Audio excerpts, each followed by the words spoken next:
So I think that Democrats wanted somebody who appealed to regular Republicans, but was also very like consistently anti-Trump.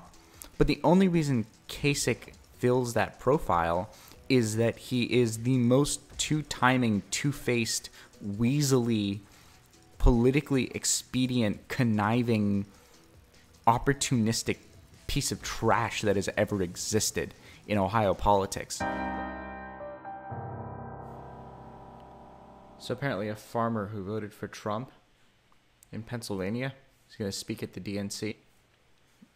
I would take a dozen of those guys over ex-random Republican who wants to use the Democratic Convention as a reason to talk about how you need a regular civil person who doesn't make mean tweets to be in office and cut taxes for the uber wealthy and invade half a dozen different powerless countries. The fact that John Kasich is speaking at the Democratic Convention is positively appalling, and it shows everything that's wrong with the Lincoln Project mentality. I think there's definitely value in acknowledging how grotesque Trump is, that even Republicans are kind of banding up to vote him out of office.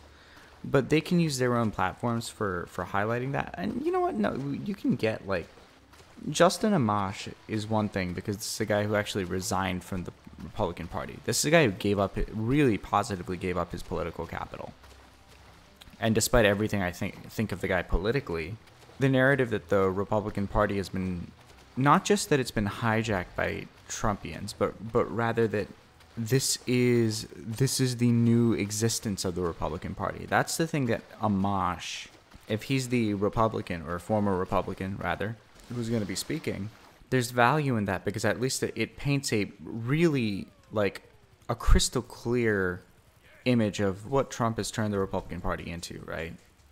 A few days ago, the Lincoln Project retweeted and said amen to someone was basically like, hey, UPS, FedEx, if you guys offer to deliver all mail-in ballots for free, you would become the most beloved company in the country. And the Lincoln Project basically retweeted, and they're like, amen to that. And it just goes to show that, like, so the Lincoln Project is a group of prominent conservatives and Republicans who are turning against Trump. And it kind of shows what the problem with the Lincoln Project is that at the end of the day, they are conservatives, they are plutocrats, and their project is to basically subvert American public and democratic institutions at the behest of private capital. And that's exactly what the USPS project is. Anytime the government does something fascistic and it goes beyond the simple planning stages, it's important to look at it through the lens of whom in power does this benefit? Because typically, if it doesn't benefit private capital in some sense, it typically doesn't wind up happening because there are no power vessels in the government to actually execute something like this, right? This is the executive branch. You need bureaucracies, you need, cabinet secretaries to help you do what it is you need, and Trump is totally incompetent in a vacuum. The whole point is that he has people around him who will only do things that he wants them to in order to either gain favor with him or because it supplements a different project that they have. The dismantling of the USPS is a prime example of a project that Trump wants to do because he wants to just basically be the dictator of the country. But his lackeys and his administration will assist him in because it assists in the building of the American plutocracy. The USPS is one of the most clear and long-standing evidences of an effective public service, and the ability to undermine it is massive for companies like UPS and FedEx and DHL. If the USPS was to be successfully dismantled and basically disemboweled, like, the amount of money that UPS and FedEx would make, And they're competitors as well, like DHL, Lasership, blah, blah, blah. But obviously UPS and FedEx are the foremost private postal services. The detriment to the American consumer would be massive, because basically if there was an area,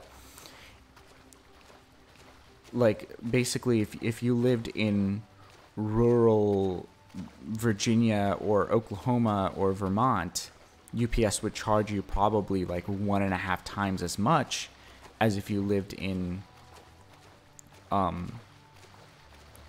the suburbs. So basically, statistically, poorer people in those states would be completely cut off from access to postal services, because everything would be either your prices would be increased as a function of your accessibility to the UPS. It's the same issue as with, fiber optic cable and cellular coverage, especially, right? It's the same problem with cellular coverage. It's just that, like, if you live in a rural area, you will be less profitable to these companies, and so they would either charge you more if they could, or if they had to charge you the same, the quality of service would massively suffer, because they're just not willing to invest resources into getting to a place with such low population density. But that doesn't matter to them. They just want to make their profits, right? The USPS, on the other hand, does not operate on a profit motive. The USPS cares about getting your mail to its destination. And the project to defund the USPS obviously does not start with Trump. And that's the reason that his lackeys are willing to do his bidding for him, is because it fits into their larger project. So the USPS was, for the longest time, it was actually not taxpayer funded, and it still isn't. And this kind of allows them to operate apolitically. They're entirely revenue funded. They make all of their money, all of their funding and all of their operations are funded by their sales of stamps and postage and, whatever products the USPS runs. And that worked fantastically for decades. And then what happened was Congress passed a law. It goes without saying, this was a law primarily primarily supported and pushed by Republicans, but it was a heavy bipartisan bill of its time. They passed the law basically saying that the USPS, in addition to funding its operations on revenue, it had to basically pre-fund the pensions of its workers like decades or generations in advance.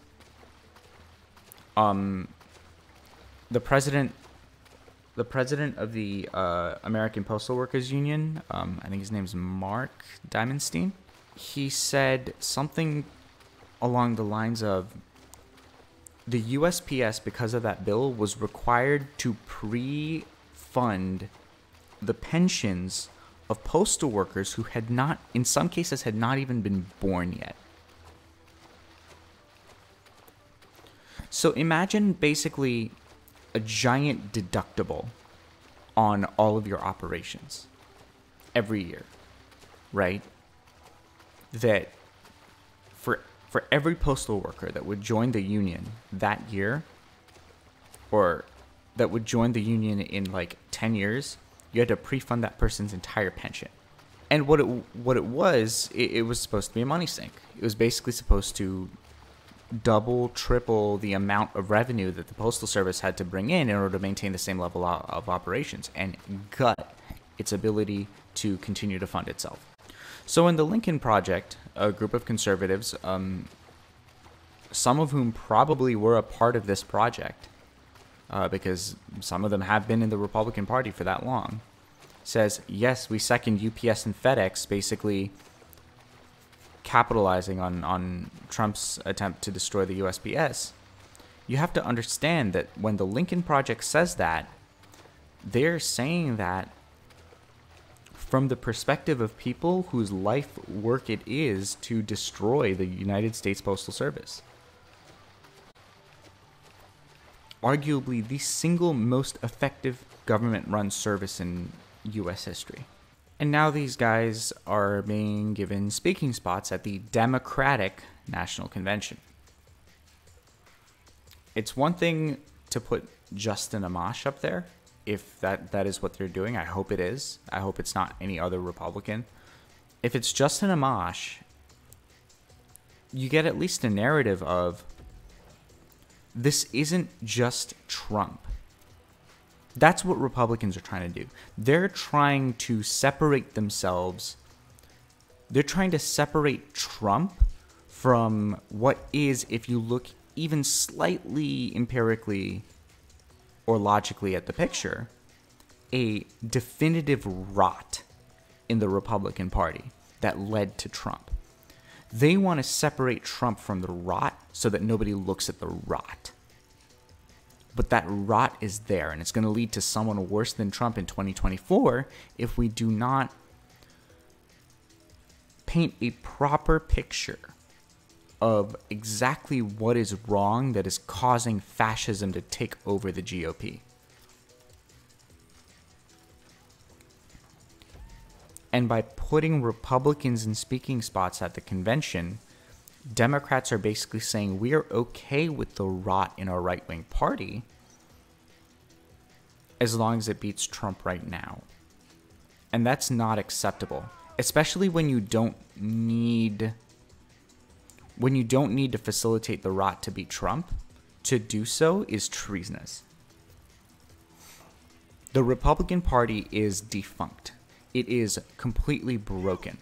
Whatever semblance of any ethically defensible operations it had no longer exist and haven't done so since Nixon was elected.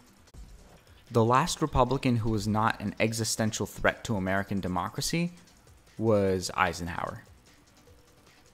And we need to accept that. We need to understand that participation in this party is, obviously participation in the Republican Party. I'm not calling for it to be criminalized, not calling for it to be, treated as illegal. But morally speaking, participation in the Republican Party is an act of treason in its current form today. That's why I have different feelings about Justin Amash speaking at the convention than John Kasich, because John Kasich is a snake. Anyone with half a clue about Ohio politics understands that John Kasich is the biggest opportunist, and the fact that he looked 4 years into the future before choosing to support Trump does not mean that he has any semblance of a conscience. This is a guy who probably decided he did not want to go all the way to the right because he has spent his entire life towing the line of, appearing to be moderate to neoliberal and then appearing to be moderate to neoconservative, and he decided that he wanted to protect his ability to be politically expedient and believed that American democracy would last that long, right? But John Kasich is not your friend. Just ask anybody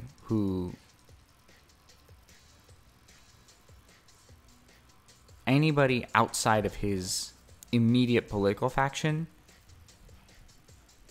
who interacted with him in the Ohio government,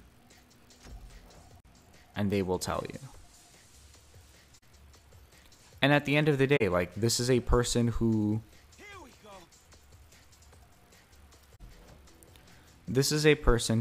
willfully and brazenly waged Ohio's war on women's choice, signed multiple restrictive laws on abortion into effect. This is not a person who has any problem with the majority of Trump's agenda. He just doesn't like the way that Trump makes the GOP look bad while doing it. Kasich's problem with Trump is optics. It's decorum. It's the same way people long for the days of George W. Bush because he didn't send mean tweets. Guess what? He still blew the limbs off Iraqi children. It's okay to be a mass murderer as long as you're civil about it, I guess. this rot is going to lead to further fascism in the Republican Party. So repudiation of Trump without a repudiation of the platform that undeniably paved the way for him, inarguably paved the way for Trump to take over the GOP, is completely worthless. Just totally, utterly worthless. When the Democratic Party decides we're going to put trash like John Kasich front and center stage and give them more speaking time than, actual leaders in our own party, I want to know if Sherrod Brown is speaking at the convention. I understand that AOC is a newcomer and she's not going to get as much speaking time as others, though I think it would be a great move from someone who actually cares about getting the progressive vote. But of course, the DNC does not want the progressive vote. They've never wanted the progressive vote. They want progressives to be as uninvolved in American politics as possible because that creates less of a power struggle within the Democratic Party, and they don't have to worry about where their staffing is going to go. But even like Sherrod Brown should be speaking instead of John Kasich for sure.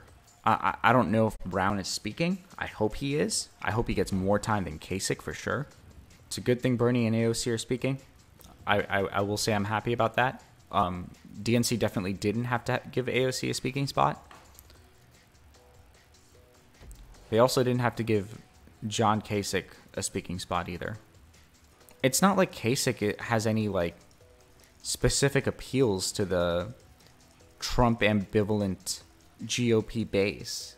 So I think the Democrats wanted somebody who appealed to regular Republicans, but was also very consistently anti-Trump. But the only reason Kasich fills that profile is that he is the most two-timing, two-faced, weaselly, politically expedient, conniving, opportunistic piece of trash that has ever existed in Ohio politics. This was the endgame of his anti-Trump fervor because his entire brand was towing the center line, and he knew that he would ruin that if he put all of his chips in on Trump. He knew that he would never have a way out because he spent his entire career towing the line. He decided it's probably worth more for me to try and rally against Trump in 2020. Or at the very worst, if it looks like he's going to win, I can just fall in line later on. Which, guess what? Ted Cruz did, and now, he and Trump are buddy-buddy.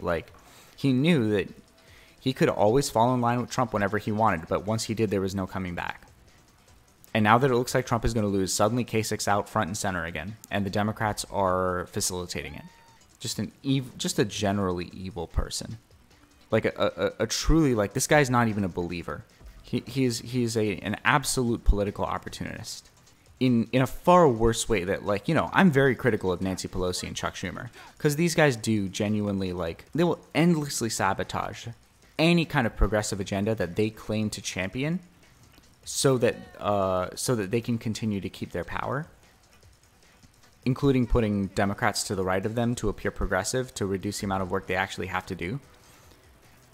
And because of that, of course, they are not progressives. But they are still infinitely better than someone like Kasich, who does the same thing, but is ultimately, the thing you can say for Pelosi and Schumer is that they are not willing to make concessions on some really, truly reactionary policies unless the power dynamic is properly swung against them, or the power balance, rather. So, they will only make concessions on abortion rights if they're faced up against, a completely losing battle. And they just decide, you know what, we're going to concede this fight that we're eventually going to lose anyway. So that we don't, expend all our political capital trying to protect something that can't be protected. Which in itself, that's a situation that they brought upon themselves because they're not willing to... because ultimately they care more about protecting their ability to affect middling policy than they are willing to ever move the party dial to the left, because they care too much about keeping their own power. And that is a criticism of them to make. But they still do believe in some semblance of anti-reactionary ideal. Kasich has no such you know, the guy has done the Ohio rights bidding, and he's looked like a moderate while doing it.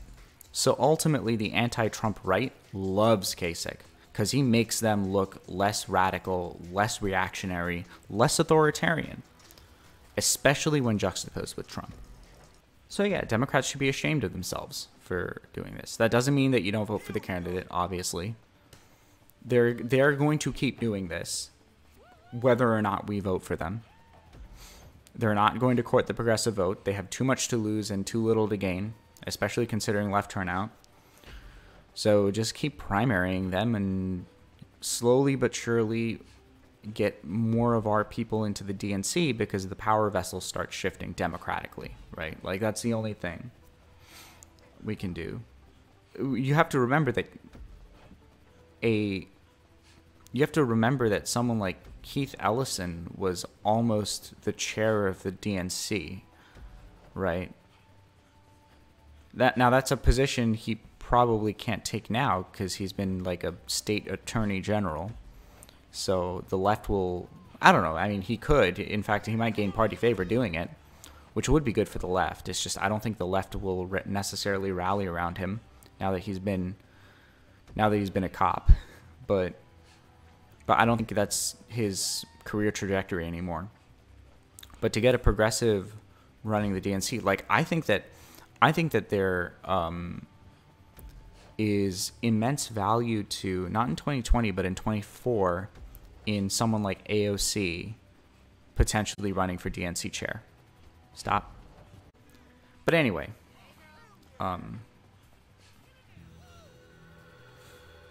we have to. The problem is all of the power in the Democratic Party lies within the establishment, in the DNC and in the Democratic leadership in Congress. So at the end of the day, like, that's where the power is. That's where you have to get it. So you have to be patient. You do have to play ball. You have to vote for the party nominee, if only because, like, it would be disastrous not to. And there are Democrats who court the centrist vote not because they don't care about progressive change, but because they need to stay in power in order to affect change. And they know that if they join a losing battle on Medicare for all right now, that they're going to get hit with, you know, they could get primaried from the right. They could, because there is plenty of room to the right in a lot of seemingly blue states, but also purple state Democrats don't want to get killed in their next election. But yes, of course, like, listen, Democrats suck, but that doesn't mean you just try to burn the party down, right? Like, all of the power exists in the party, and we need to get some of it in order. If you really want to create a viable third party, you've got to create power from within the Democratic Party, because that's the only place where left power exists currently, or can possibly grow. So you've got to be smart. Thanks so much for watching. If you enjoyed the video and want to see more content, the best thing you can do to support the channel is to click that like button and subscribe below. I will be doing all sorts of content on the election, on party politics, on the global right, and much more to come. And if you'd like to join the discussion live, come join my Twitch chat. I stream to Twitch every weekday at 1 p.m. Eastern Time, so join the discussion there. Otherwise, stay tuned for new videos regularly. Have a great day.